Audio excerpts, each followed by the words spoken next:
Bismillahirrahmanirrahim. Assalamualaikum warahmatullahi wabarakatuh. Waalaikumsalam warahmatullahi wabarakatuh. Baik, alhamdulillah, hamdan wa syukranillah wassalatu wassalamu ala Rasulillah wa ala alihi wa ashabihi wa man tabi'ahu ila yaumil qiyamah amma ba'd. Murid-muridah yang tercinta, alhamdulillah di kesempatan kali ini kita dapat berkumpul untuk kegiatan pembelajaran kita di mata pelajaran pendidikan agama Islam dan budi pekerti. Namun sebelumnya, meskipun ini di jam-jam terakhir, mudah-mudahan tidak kehilangan semangat, jam-jam hadir Bu, kehilangan giroh belajar kita.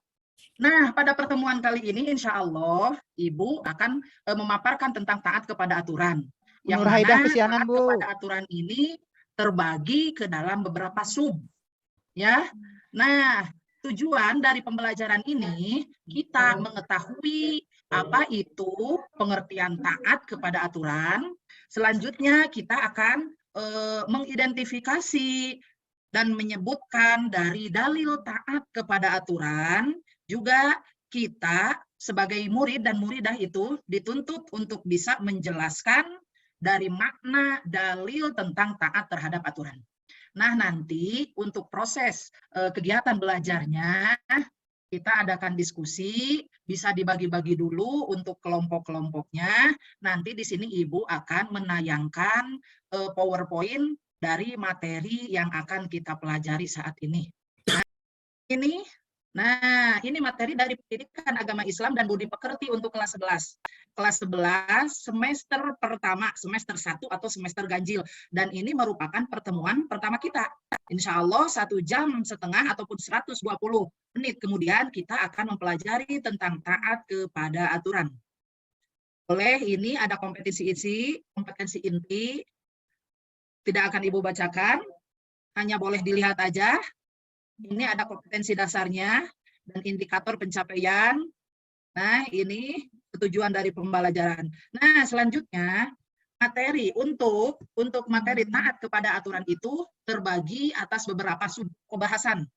Satu ada pengertian, yang kedua ada pentingnya taat pada aturan, yang ketiga ada dalil yang menyatakan taat pada aturan. Yang keempat ada hikmah taat pada aturan, dan terakhir contoh perilaku mulia tentang taat pada aturan. Ini pengertian taat pada aturan. Sebelumnya, ada yang tahu apa yang dinamakan dengan taat? Ayo, murid-muridah boleh? Siapa? Boleh acungkan tangan, ada yang tahu taat? Tunduk. Boleh, oke.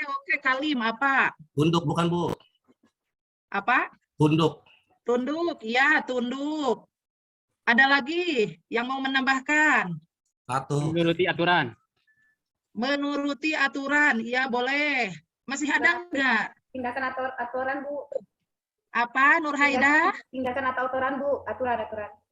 Aturan, iya boleh. Bagus, ternyata murid-muridah semua itu sudah paham apa itu taat. Nah, bisa dilihat ini pengertian taat. Oh, ini kurang R ya? Maaf ya anak-anak, ini kekurangan R, pengertian taat pada aturan. Bisa dilihat, satu, pengertian taat itu memiliki arti tunduk. Tunduk, baik itu tunduk kepada aturan dari Allah, pemerintah, atau lain sebagainya. Bisa juga diartikan taat itu tidak berlaku curang atau setia. Selanjutnya ada aturan. Aturan adalah tindakan atau perbuatan yang harus dijalankan. Berarti kalau disatukan, pengertian taat pada aturan adalah sikap tunduk kepada tindakan, maaf ini berarti salah ketik ya, salah jari mungkin, kepada tindakan atau perbuatan, baik tindakan tersebut, peraturan tersebut yang dibuat oleh Allah Subhanahu wa Ta'ala, oleh Nabi atau pemimpin atau yang lainnya. Itu yang dinamakan dengan taat kepada aturan. Bisa difahami ya pengertian taat pada aturan? Bisa Bu. Alhamdulillah. Lanjut. Ini ada pentingnya taat pada aturan. Dibaca saja. Di sekolah, di rumah, atau di lingkungan masyarakat terdapat aturan. Dimanapun kita berada pasti ada aturan. Di keluarga pun ada aturan. Kenapa ada aturan? Karena aturan itu akan menimbulkan terwujudnya ketertiban, ketentraman. Oleh karena itu wajib hukumnya bagi kita mentaati aturan yang berlaku dimanapun itu berada. Nah, setelah dilihat-lihat, aturan tertinggi itu adalah aturan yang dibuat oleh Allah Subhanahu wa Ta'ala, yang mana aturannya terdapat dalam Al-Quran. Yang kedua, ada aturan yang dibuat oleh Nabi Muhammad SAW, yang mana aturan Nabi Muhammad SAW itu terdapat dalam hadisnya atau sunnahnya, baik itu melalui perbuatannya, perkataannya, ataupun ketetapannya. Yang ketiga, ini aturan di bawah Allah dan di bawah Rasulullah ada aturan yang dibuat oleh pemimpin. Pemimpin itu bebas atau disebut ulul amri, baik itu pemimpin sebuah negara, ataupun pemimpin misalkan di provinsi, kabupaten, kecamatan, desa, bahkan di keluarga.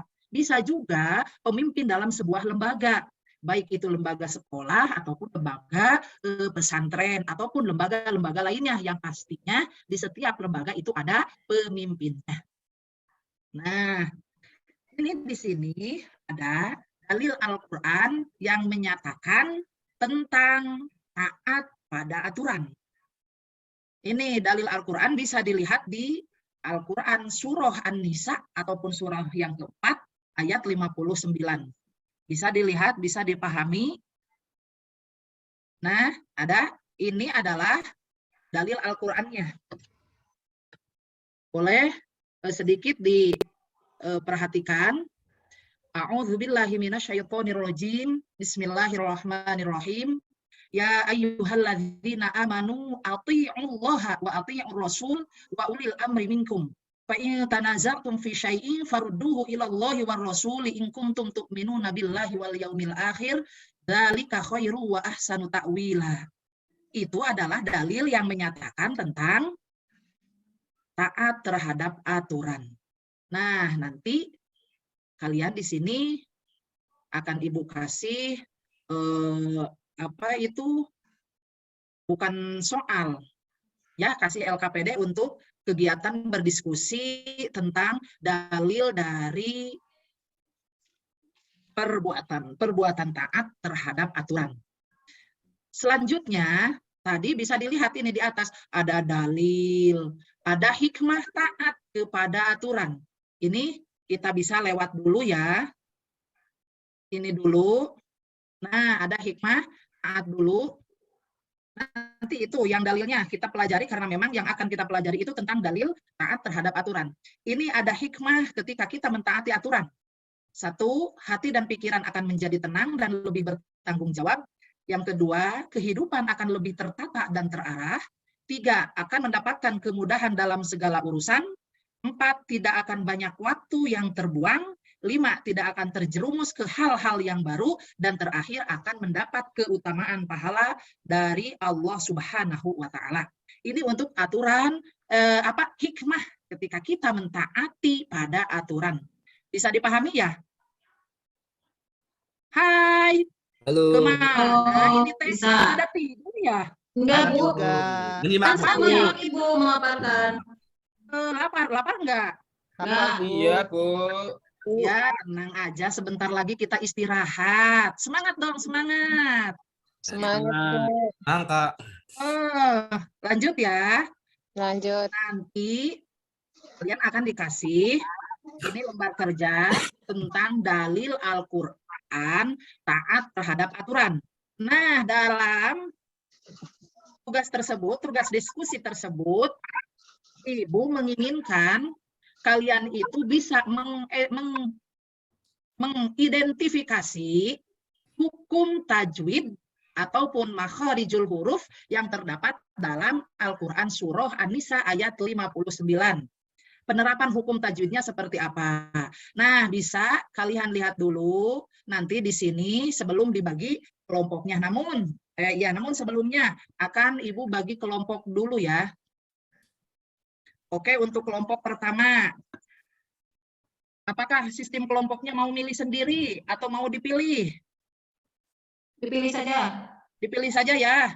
Ya. Oke, kelompok 1. Ingat-ingat ya, bisa dicatat. Ini untuk kelompok 1.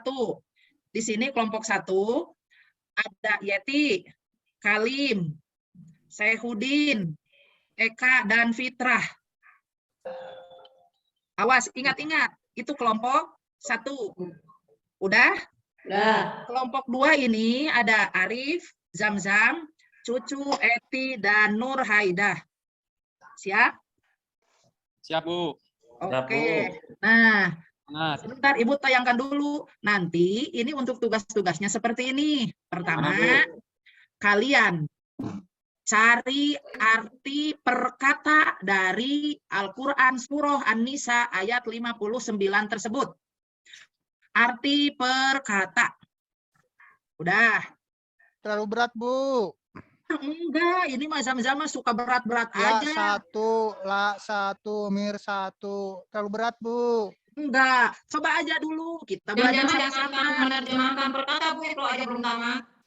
Iya, nanti ini arti per kata itu ya terjemah per kata.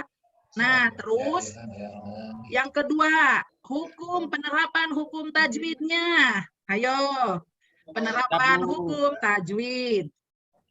Yang ketiga, cari asbabun nuzul. Nah, ini yang keempat, satu lagi yang keempat. Ada makna yang terkandung dari surah An-Nisa ayat 59. Kira-kira seandainya Ibu kasih waktu 60 menit tuh, cukup nggak?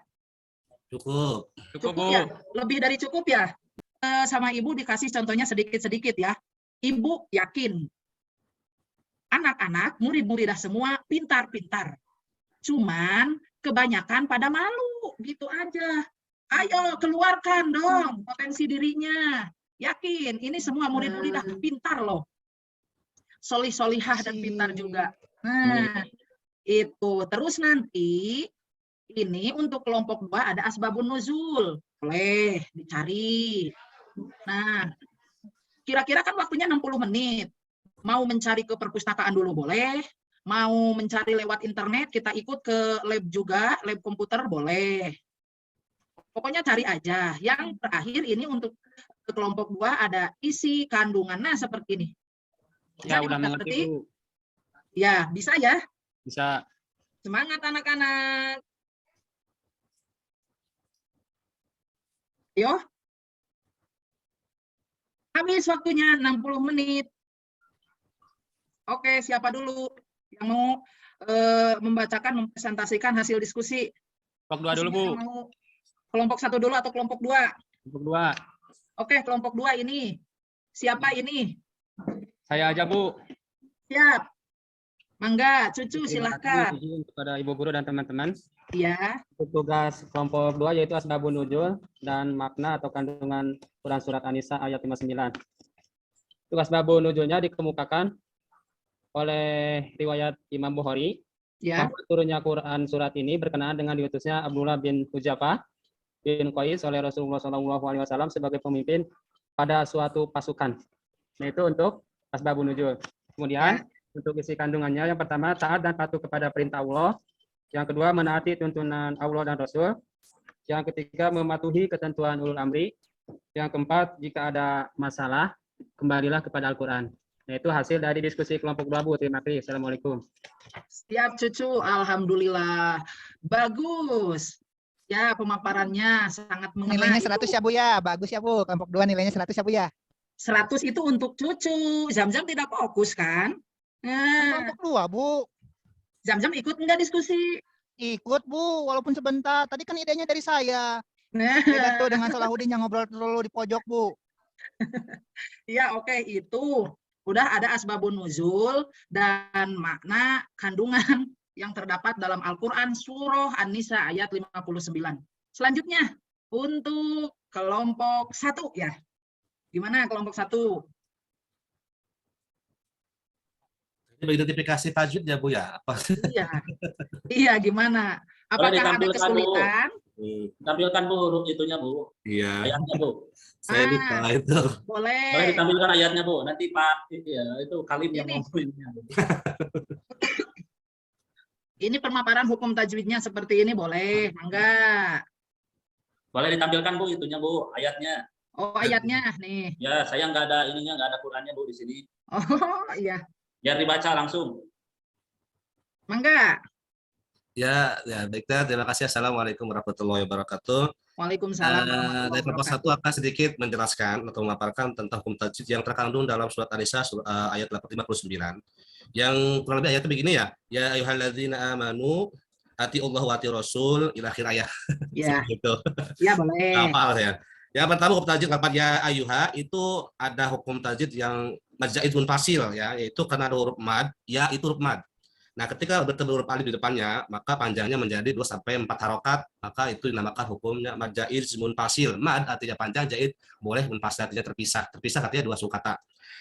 Lafaz alladzi itu adalah alif lam syamsiah atau idgham syamsiah karena ada alif bertemu dengan huruf syamsiah yaitu lam alladzi. Jadi Ya. bertemu dalam satu kata.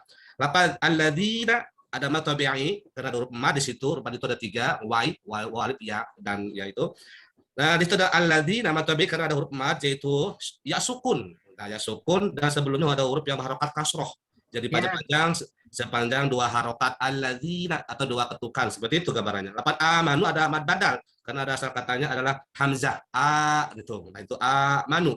Lafaz a itu yang dimaksud dengan mad badal. Lafaz ati'u itu mad zaid munfasil. Ati'u wa ya, ati'u. Itu mad zaid munfasil karena ada huruf mad bertemu dengan huruf hamzah ya. Bisa dibaca 2 sampai 5 harokat. Nah, lafaz ati'u ada mad tabi'i karena ada huruf mad yaitu waw sukun yang harokat kasroh sebelumnya dibaca panjang sepanjang 2 harokat atau 1 alif. Mungkin saja kepanjangan Bu untuk kalau semua dijelaskan. Terima kasih nih. Siap, terima kasih. Wabarakatuh. Waalaikumsalam. Ini untuk arti katanya ini Oh iya, arti katanya ya Bu ya. Iya. Bu. Iya. Ya itu hai itu ya. Kalau alladzin orang-orang. Mana Ibu saya lihat sebelah pada Bu saya bingung. Apanya Ini- Bu ditampilin? Iya, saya nggak bisa lihat tuh. Ini udah ada tampil. Ada Bu, nggak ada. Belum ada Bu. Belum ada, Ada Bu. Bu, belum ada. Masa nggak ada? Iya. Apanya belum tampil, masih Udah pengertian. itu sama Bu Guru udah dikasih dalam LKPD-nya tadi itu. Itu Tapi saya nih, lihat ada lapangnya, jadi arti kata. Sinyal ya barangkali. Saya belum menerima LKPD, jadi masih tampilan selainnya pengertian Bu. Boleh ditampilin Alah. dulu. Ya langsung diterjemahin, boleh. Per kalimat. Ini udah. Ada nggak? Nggak ada Bu. Enggak, masih pengertian taat pada aturan Bu. Sebentar, keluar dulu Yang ya. tampil masih pengertian taat Bu. Yang tadi sudah dihapus oleh KM Bu di bor Bu. Ini. Oh iya. Belum kelihatan Bu. Ada nggak? Udah ada, Bu. Ya, Mas.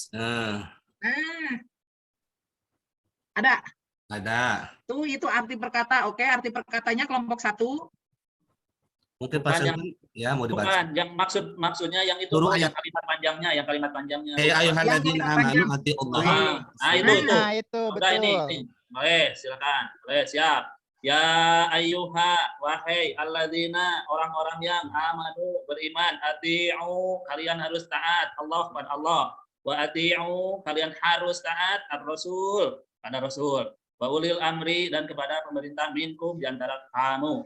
Wa in tanaza'tum, jika kalian berbeda pendapat fi syai'in pada sesuatu, farudduhu, maka kembali ilallah, kepada Allah, war rasul, dan kepada rasul. Wa in kuntum, jika keadaanmu tu'minuna, kalian mengaku iman billah, kepada Allah, wal yaumil akhir, dan kepada hari akhir, zalika, yang demikian itu khairun, lebih baik, wa ahsanu, dan lebih utama, sempurna kebaikannya, takwil, akibat yang kamu terima nanti dia. Iya, oke, alhamdulillah. Terima kasih atas presentasinya untuk kelompok 1 juga kelompok 2. Kata Ibu juga tadi gimana? Ibu yakin murid dan muridah itu semuanya pintar-pintar. Jadi sebelum jelaskan juga murid-muridah udah pada udah bisa membaca dalil Al-Quran tentang taat pada aturan, bisa mengartikannya, mengetahui dari hukum tajwidnya, terus asbabun nuzulnya, dan juga maknanya. Itu barangkali bisa dipahami oleh semuanya? Insyaallah Bu bisa. Allah. Iya. Ada yang ditanyakan? Atau memang sudah paham dan tidak akan bertanya? Cukup. Cukup, Waktunya habis, Bu. alhamdulillah. Belum sholat saya Bu. Iya, Guru. nah Guru. itulah materi yang Guru. kita pelajari. Nah, Bu Guru. Gimana Zam-Zam? kemarin ulangan kan Bu Guru ya. Iya. Tuh Salahuddin Ron sama saya nilainya 70, Salahuddin 90, gak adil itu. Oh ya? Benar nggak, Sayhudin? Benar nggak? Yang saya kok enggak ada mah. Ini Sayhudin yang niron atau Zamzam yang niron? Nah, harus jujur dong. Nggak boleh ya nanti mah kalau lagi ulangan, lagi ujian, jangan nyontek sama orang lain. Kita belajar bersikap jujur dalam hal apapun. Kan nggak boleh ketika ujian kita nyontek itu. Kan ada aturan. Aturan dari sekolah itu ketika kita melakukan atau mengisi ujian itu tidak boleh menyontek. Nah, itu kan sebuah aturan, harus ditaati dong. Karena kan Boleh, aturan Bu. ini, Mohon maaf, nyontek itu Gimana? boleh, Bu. ya, Nyontek itu boleh, bagian dari literasi, Bu. oh iya itu mah beda Kerjasama, lagi Bu, ceritanya, kolaborasi, Bu. atuh. Beda lagi ceritanya. Ya, udah ya, semuanya udah paham. Ini tentang taat kepada aturan, taat terhadap aturan. Dalilnya udah paham, udah tahu pengertiannya, asbabun nuzulnya, maknanya, hikmahnya, dan penerapan hukum tajwid dalam Al-Quran, Surah An-Nisa ayat 59 yang merupakan dalil tentang taat. Udah kan? Alhamdulillah. Untuk pertemuan kita kali ini, kita cukupkan sampai di sini. Insya Allah pertemuan selanjutnya kita akan membahas tentang contoh-contoh perilaku taat terhadap aturan dan juga kita sambungkan dengan perilaku kompetisi dalam kebaikan juga etos kerja. Mudah-mudahan apa yang telah kita pelajari di kesempatan kali ini, di pertemuan kali ini bermanfaat untuk semuanya dan mudah-mudahan kita semua dapat merefleksikan Amin, Bu dan juga Guru. dapat mencerminkan berperilaku taat terhadap aturan, baik aturan dari Allah, aturan dari Rasulullah ataupun aturan dari ulul amri. Utamanya bagi kalian sebagai murid-muridah di sekolah ini, mudah-mudahan kalian bisa mentaati aturan yang dikeluarkan oleh sekolah ini. Oke? Bisa difahami? Nah, Bu Guru. sebelum kita tutup pertemuan kita kali ini, alangkah baiknya kita berdoa terlebih dahulu. Mudah-mudahan Allah memberikan ilmu yang manfaat bagi kita, memberikan keberkahan bagi kita. Oke, untuk doanya kita bacakan doa kifaratul majlis. A'udzubillahi minasyaitonirrajim. Bismillahirrahmanirrahim. Subhanakallahumma wa bihamdika asyhadu alla ilaha illa anta astaghfiruka wa atubu ilaik. Wallahu muwaffiq ila aqwamit thoriq. Wassalamualaikum warahmatullahi wabarakatuh. Waalaikumsalam warahmatullahi wabarakatuh. Waalaikumsalam warahmatullahi wabarakatuh.